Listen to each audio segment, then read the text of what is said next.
Why you lack motivation and willpower. There are countless books written about motivation and willpower. Some of these are fantastic at building your drive and commitment. Others aren't so useful. But really, the question we should be asking is why these are needed in the first place. Why do so many of us struggle with poor motivation to begin with? In this presentation, we're going to break it down and get to the bottom of this problem. Life is too comfortable. The first thing to recognize is that most of us have no real need to change our circumstances. We are sheltered, we are warm, and we are fed. As long as this continues to be the case, our biological drives are going to be happy keeping things just as they are. And they won't want to risk those things, even if they can help make us happier, wealthier, and healthier in the long term. In other words, your emotions are focused on your immediate psychological needs. They are focused on keeping you healthy and comfortable. The hierarchy of needs. This can be explained by Maslow's hierarchy of needs. This is a psychological theory that looks at the specific drives that each of us experience. This is often portrayed as a pyramid with the most basic and fundamental requirements, food, water, shelter, at the bottom, and more aspirational and abstract concepts at the top, social acceptance, actualization. The items at the top of this pyramid are the things that bring us true happiness and a sense of real accomplishment. But the items at the bottom are our evolutionary imperatives. This is what our body is hardwired to seek most of all. Remember, when we were evolving, we did not have the constant access to food and shelter that we have today. Your body is always going to tell you that it needs to be warm and comfortable, rather than working hard to get things done. So how do you overcome this juxtaposition between what you need to do and what your body thinks you need to do? The answer is first to train to go against those primitive desires. We can train willpower, just like we can train muscles. Get used to working out when it's cold, being productive when it's late, and taking cold showers. Then you can do anything. The other is to make sure that your basic needs are fundamentally met. If you're overtired, you won't be able to work at your very best. The neuroscience of motivation and self-discipline. If you want to stay motivated and disciplined, then there are countless videos out there that will provide you with useless platitudes and hacks. These sound great on paper, but they rarely get the job done. If they did, then no one would struggle with lack of motivation or procrastination. Instead of looking for a quick fix then, the best advice is to think deeply about the nature of your motivation and focus. What is the neuroscience behind your ability or inability to stay on task? In this presentation, we're going to explore the answers to that question. The neuroscience of focus. Motivation and focus largely comes down to a concept in psychology called attentional control, or executive attention. This refers to the conscious ability to redirect attention, which is handled by the executive control network in the brain. This is a network of brain regions that work together in order to help us stay focused. Specifically, the part of the network responsible for conscious control of attention is the part called the dorsal attention network. The ventral attention network, meanwhile, is the network of brain regions that react reflexively in order to redirect attention. That means responding to a loud noise or the sound of our name being called. Neurochemistry. So how does the brain know which task to switch to and when it's going to do that? The answer is neurochemistry, the production of brain chemicals that mark certain activities in the brain as important. And in this context, the most important chemical is dopamine. Dopamine is the reward hormone that is produced when we work towards something that we think will be rewarding. Dopamine is released, for instance, when we eat something tasty or play a computer game. So, what is it about computer games that causes the release of dopamine? It's actually linked with doing well, which in turn means we're learning. This is the key to motivation and focus. The brain wants to learn and keep growing. That's why we love play. Thus, doing well at something we find moderately challenging is a reward in itself. This is why it's so hard to stay fixed on a task that we find boring. This requires huge amounts of willpower to use the ventral system to stay engaged. Conversely, if you can turn what you're doing into a learning experience, then you will ensure your entire executive attention network is working in unison. How to power through sticking points in tasks. There is a point in any task, any goal, and any challenge where things suddenly get harder. Runners call this the wall. It's the point at which we run out of disposable energy. It is the point at which we become tired, but where there is still too long to go for us to feel like the end is in sight. It's this point where most of us give up and quit. So the question is, how do you prevent that from happening to you? How do you power through those sticking points? Here are some of the best strategies you can employ today. Break it down. One of the biggest mistakes people make when working toward a large goal is to focus too much on the endpoint.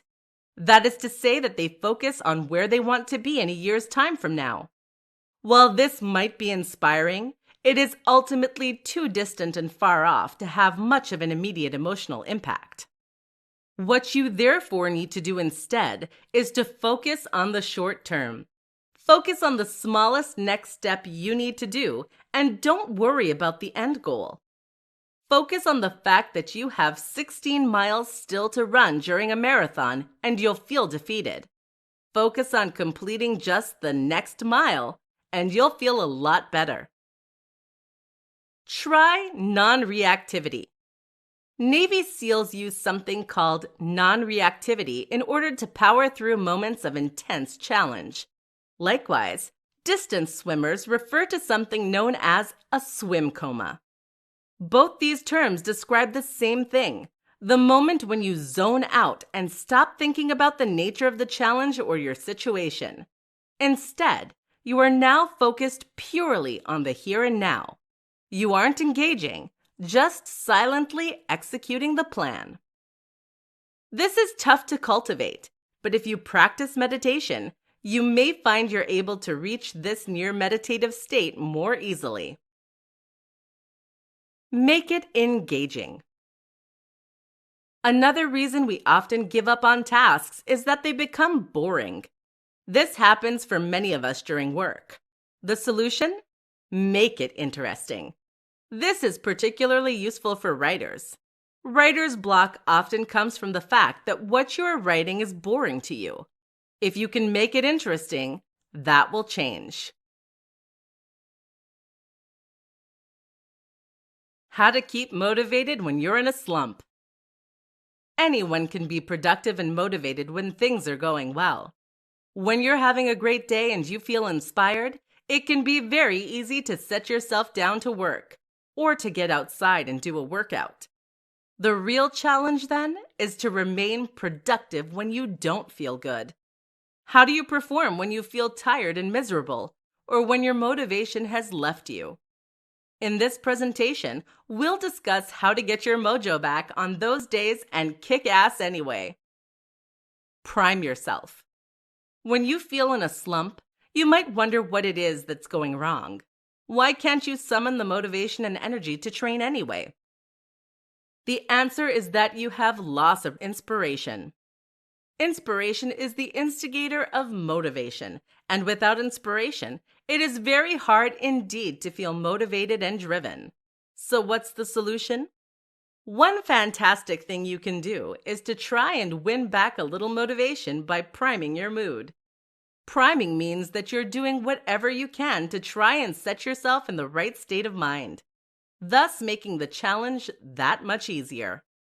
So, for example, if you're trying to find the drive to work out, then a solution might be to watch some training motivation.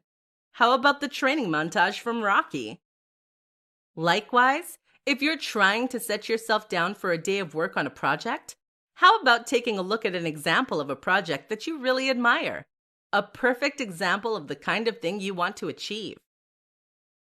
Set rewards. Another tip is to set yourself rewards. That means that you create targets to meet, and then you reward yourself only when you achieve those things. For example, you might say that you'll make yourself a cup of tea once you've answered X number of emails, or once you've written Y number of words. This is instead of giving yourself the reward first, which just ends up taking time and setting you back. By using those things as rewards, you create a goal to work toward.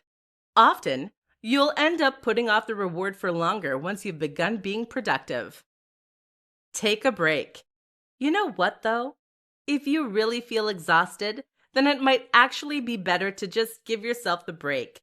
No one can be productive and driven all of the time.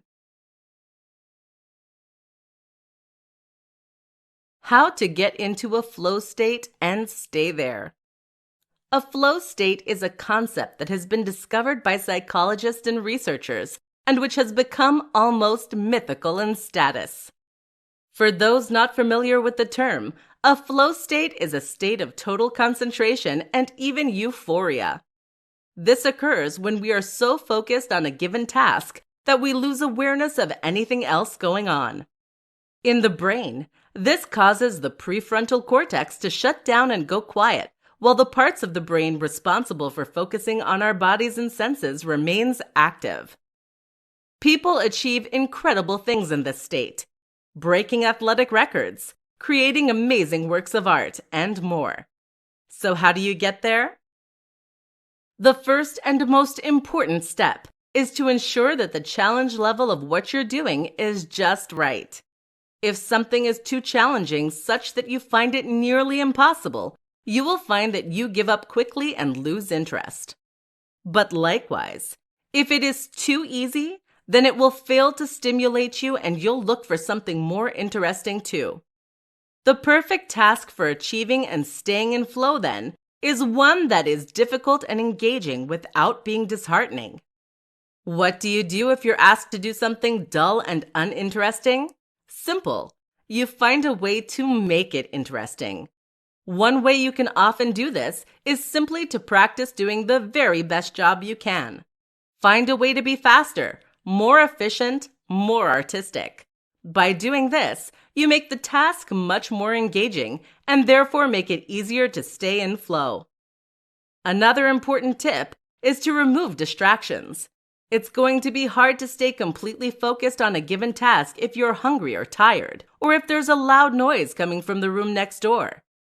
A common and useful strategy is to put on noise-canceling headphones, play some loud music without lyrics, and focus on that. Finally, practice being in flow.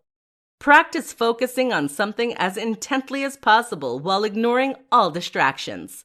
A great way to do this is to try meditating, which essentially is a form of intense focus. Once you've mastered this, you'll be able to make your mind work for you. And when you do that, you can achieve nearly anything.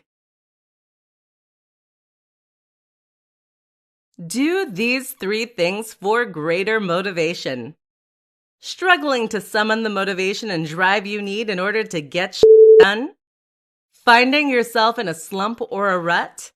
In this presentation, we'll discuss 3 strategies you can use to gain motivation and drive and attack your goals. Make your bed every morning. This might sound strange, but making your bed every single morning without fail is something you can do to gain an instant increase in drive and motivation. How does this work? Firstly, when you make your bed, you'll make your environment tidier and cleaner. As a result, you'll find that it's that much easier to focus on the work you need to do without being distracted by your environment. At the same time, though, when you make your bed, you're forcing yourself to do something you probably don't want to do. This takes motivation and discipline. In other words, you're training your own ability to stay on task, which will in turn make it that much easier to do other things you need to do in the future. Create a motivation montage. All of us have scenes from movies, songs, quotes, and images that inspire us. These are things that somehow speak to us on a level that has a big impact on our emotions. What I'm going to suggest then is that you take these things and then edit them into an inspiring montage. Now, whenever you're feeling low on energy or motivation, whenever you're struggling to force yourself to do what needs to be done, you can refer to this compilation you've made and feel an immense sense of drive and motivation. Try yogic sleep. This is one that you likely won't have heard of, but it can be an immensely valuable tool in your arsenal. Essentially, we need to sleep in order to access our full motivation. Discipline and motivation take energy, and without sleep, you can't tap into that. If you're lacking sleep, then making yourself do important things will feel much harder. That's where yogic sleep comes in. This is a form of meditation that advocates claims can provide the same benefit as 2 hours of deep sleep in just 30 minutes. Whether this is true is up for debate, but it is certainly a powerful tool and one that you can use when you're low on recuperation. Give it a try and see what happens. How to create a morning ritual for great success in life. What you do in the morning has a huge impact on the rest of the day. This is a little like the appetizer that will set your mood and that will set the tone for the day to come. If your morning starts with you leaping out of bed late and then rushing out the door, chances are you're going to feel exhausted and stressed. If your day starts with you knocking it out of the park, you'll feel confident and on top of the world. Listen up, and we'll go over a few steps that should feature in any morning ritual. Wake up at least 2 hours before you need to. The first tip is to wake up at least 2 hours before you need to. Too often, we'll wake up as late as possible for the day ahead, which accomplishes nothing other than to force us to rush out the door in a fluster. It's no surprise we end up looking scruffy and often forgetting important things that we need. Wake up 2 hours before you need to, and you can take it slow in order to really enjoy your day. Pandiculate. Not heard the term? Pandiculation is what cats and dogs do when they wake up from sleep. It's a kind of stretch that involves contracting the muscles and then lengthening them. This helps to reconnect the body to the sensory motor cortex, thereby giving you back full control over your body. This is why animals don't need to stretch or warm up before going for a run, and it's highly invigorating. Work out. Nearly every highly successful individual will tell you that they train and work out before they start their day. This is a valuable strategy for building immense energy and a sense of accomplishment, and of course, it will improve your health. Don't have time? Don't worry. Just 5 minutes of training is enough to have benefit and get the blood pumping. You can do your full workout later. Cold shower. Taking a cold shower will increase adrenaline and testosterone. It will help to wake you up via the mammalian splash reflex, and it will train your discipline and motivation. It's not pleasant, but that's kind of the point. Meditate. Just as many highly successful people say they train first thing in the morning, even more of them claim to meditate. You should too. How to build long-lasting motivation. There are countless tricks you can use to increase your motivation and discipline in the short term. These strategies work like a shot in the arm to jolt you awake and help you to stop procrastinating. But while these things might be useful hacks in the moment, they don't build lasting motivation and drive. There is only one thing that does: passion. Think about someone like Arnold Schwarzenegger. He's one of the most motivated and disciplined people in the world. He used this discipline to travel to America, become the most successful bodybuilder in the world, to become the highest paid actor in the world, to build a multi-million-dollar business single-handedly, to learn English, to invest in properties, and to ultimately become governor of one of the biggest economies in the world. How? If you were to ask him, he would tell you that it all came down to having a clear vision and goal, to knowing exactly what he wanted to achieve in life.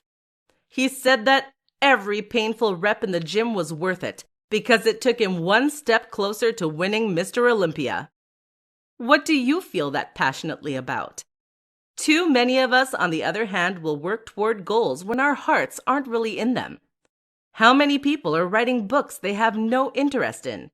Or are creating businesses that they aren't passionate about? How many are working jobs they hate? How many are getting into shape because they were told to by their doctors? When you do the things you think you're meant to do, then you struggle to summon real motivation and discipline.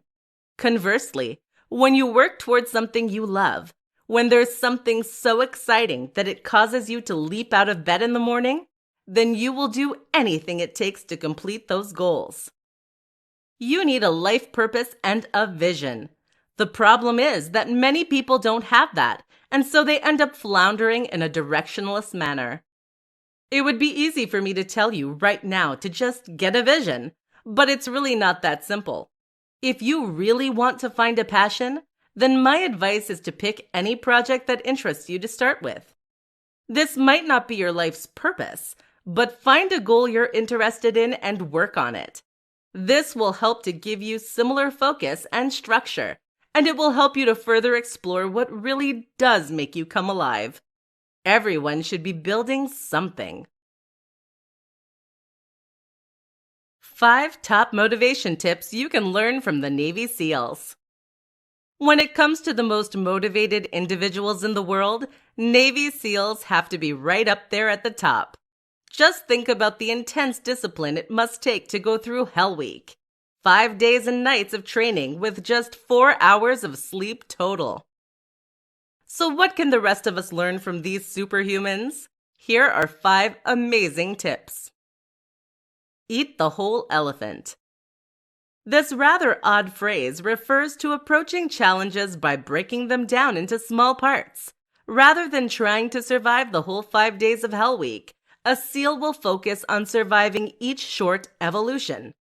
Likewise, if you have a large job to do, try to break it into manageable chunks. Breathe. Navy SEALs are taught to take control of their nervous system through a process called arousal control. One of the main aspects of this involves using breath work in order to calm the heart rate and focus the mind. This is a highly effective strategy and one that everyone can benefit from. Visualization. When facing a grueling challenge, a Navy SEAL will visualize what they need to do before they do it. This process can be useful for mental rehearsal as well as improving confidence and drive. The key is not to simply focus on the positive outcome, but also the actual process of getting there. Self-talk. Navy SEALs use positive self-talk in order to encourage themselves when the going gets tough. This can help them to focus on the positive aspects of what they're doing and to remember why they're doing it. At the same time, they can use this as a way to build up their confidence and feel invincible. Try reminding yourself of the preparation and training you've done and of the victories you've won in the recent past. Get accustomed to hard work. Most of us live extremely comfortable lives, and we are thus not used to forcing ourselves to do things when things get hard. You need to change this pattern. Don't train or practice under perfect circumstances. Don't plan for perfect circumstances. Plan and prepare to need to complete your goals under the worst possible circumstances. Writing a book? Then practice writing with distractions. Be ready to write on days when you're extremely tired. Try writing ill. If you can do this, then nothing will stop you, just like a Navy SEAL. 3 top ways to crush procrastination. Procrastination has prevented countless people from performing their best and achieving the most they can. Imagine how much more you could have done this year if you got back every single hour that you spent procrastinating. This is something many of us fall victim to, and it's something few people know how to overcome. Listen up then, and we'll take a look at some of the best ways to overcome procrastination. 1. Do the best task first. Tip number 1 is to work on a task that you enjoy and that isn't too daunting first. If you're about to start your working day and you have a large list of jobs to do, you may find it tricky to know which one to do the best. Starting with the easiest and most fun task actually makes a lot of sense. That's because this is the task you'll find it easiest to start. And once you've started, it becomes that much easier to carry on. 2. Leave something incomplete. That last tip might have struck you as being at odds with the most typical advice. It might even feel like cheating. If so, you may find this next one even more surprising. Try leaving a job incomplete. In other words, if you're working today, then when you get to the last job of the night, stop before you finish it completely. This goes against the typical urge to finish only when everything is done and we can tie a neat bow on it. But what this actually accomplishes is to make us feel a kind of anxiety when we begin work the next day. We hate leaving tasks unfinished, and therefore, you'll find that you feel a strong urge to leap straight into work when the day starts. It's surprisingly effective. 3. Practice. Finally, you need to practice. That means practicing staying focused and diving straight into work when you really don't want to. Many people don't realize that this kind of discipline is something you can train just like a muscle. You might find you take 20 minutes to get started on average right now, but if you keep fighting the good fight and keep trying to force yourself to work better, then you will find that reduces to 10 minutes and less as time goes on. So even when you do get distracted, it isn't time wasted.